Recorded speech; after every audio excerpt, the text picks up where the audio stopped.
Hey Lowenders, it's Low86 here with another video. I've made a pilgrimage with my buddy Winston. We've been riding hundreds of miles from LA to come to this monument, which represents the thousands of lives lost in June 4th, 1989, the Tiananmen Square massacre. And the thing that's so inspirational about this is that when the CCP ordered the PLA to go and mow down protesters in Tiananmen Square who just wanted to fight for freedom, for liberty, all of these principles that most Westerners hold dear to their heart, Chinese people found some inspiration to come out here in the middle of the desert, put a tank down, put an effigy of Tank Man there, standing there with his briefcase, brought in some military equipment, and made this absolutely staggering Soviet-style wall to commemorate 6/4 or June 4th. And they come and leave flowers and, have their little gatherings and stuff, have their barbecues, and just revel in the fact that they managed to either leave the oppression of communist China or still have feelings for the people that suffer under the communist dictatorship, whether they know it or not. And some interesting things that happened when we came in here, it said no communists allowed. We're in the middle of nowhere, there's Chinese signs and stuff. It was very interesting. The reason I wanted to bring this up was that amongst all this coronavirus talk, all of this, back and forth that people have, this idea that the Chinese government has dealt with it properly. All of this stuff seems to be being forgotten and lost. And unfortunately, when there's some sort of disaster or pandemic, a really bad situation, people tend to look at what's affecting them directly at that point. So when it was only in China, when the coronavirus was massacring people in China and the Chinese government was hiding the numbers, arresting the people that were talking about it, the whistleblowers, the doctors, the people online that were scared and wanted to spread information and help other people to prevent the spread of the coronavirus. When all of this stuff was happening, the rest of the world actually was paying attention and it was big news. But now that the coronavirus has spread to different countries around the world, people are more focused on how it's going to affect them in their own country, and it's played perfectly into the CCP's narrative. So without being petty, I really, really want to continue the dialogue. When people talk about the coronavirus, they don't make money on ads or anything like this, but it's become a moral prerogative of mine to make sure that people don't forget why this actually happened, why it got so bad, and the absolute oppression that caused this to spread to your country, to affect people in your country, maybe even yourself potentially. It's getting out of control, but we always need to remember why it actually happened. Now, I'm gonna make a really, really terrible, horrific prediction. But because of the soft power, the way that this is being spread by the Chinese government, I think that when this is all said and done, the bodies are all tallied up, the rest of the world has had to suffer along with China, innocent people, because of this virus and its mismanagement. At the end of the day, when this is all said and done, the Communist Party of China will claim victory over this. It will be kind of like Tiananmen Square, in that in the rest of the world, we know what happened.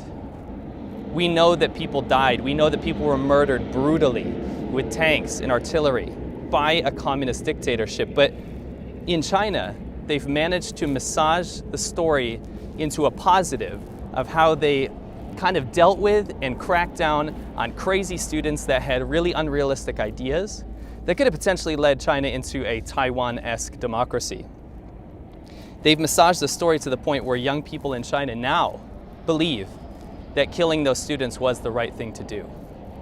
And we all know how evil and sick and disgusting and horrific that is, but the same thing is going to happen. And let me tell you, this coronavirus situation is kind of like another Tiananmen Square massacre. Yes, you do not have the tanks, you do not have the guns, but you're welding people in their homes, you're killing doctors, you're allowing people to absorb lies to make sure that the Communist Party of China stays in power. And when this all blows over, and this is my prediction, the Communist Party of China will come out stronger. The people in China will think that China dealt with this better than anywhere in the entire world, and the world is to thank China and the CCP for how they dealt and contained this virus. And we know that's bullshit, but the narrative will change. I think when you look in history books, you'll maybe see a mention of a whistleblower here and there, but it will get whitewashed.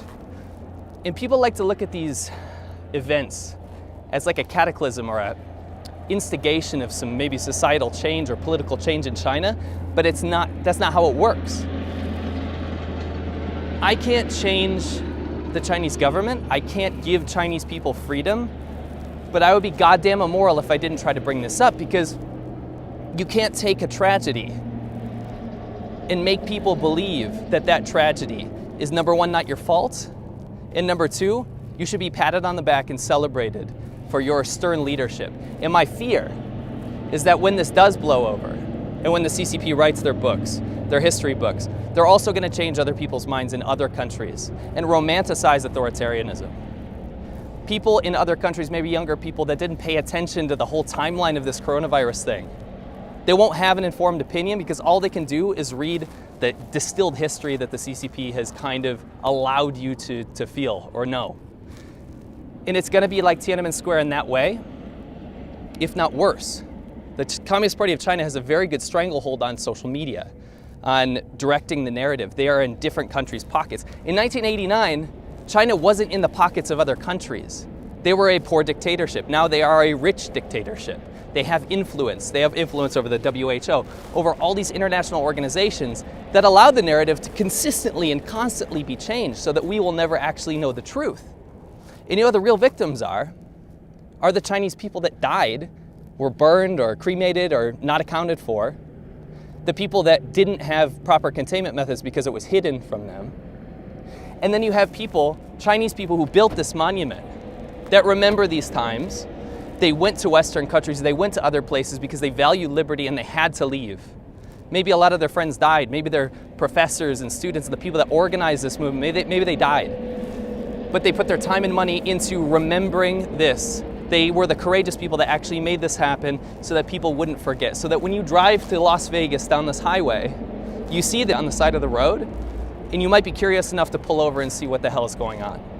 The coronavirus won't have a monument. The coronavirus will have deaths, and we will look at the person that started the fire, the Chinese government that created this absolute horrific pandemic, and we will look at a lot of the world congratulating them on their containment methods. And if that shit spreads, it is a slap in the face if you see people around the world in freedom-loving countries congratulating authoritarian dictatorships in their leadership style and actually craving that sort of leadership style because of soft power and propaganda.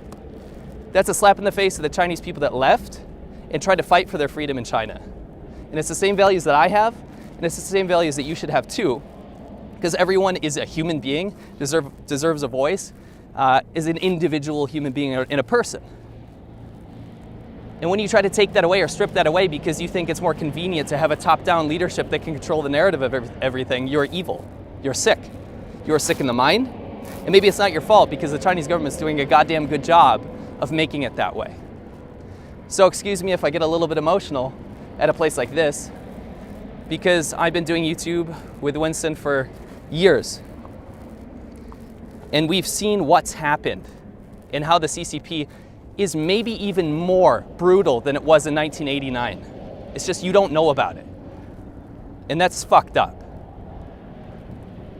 So all I can say is that I'm not going to change the narrative.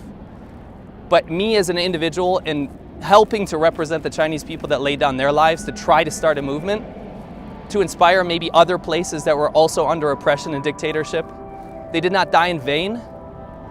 And I hope that history does not repeat this same disgusting and horrific course.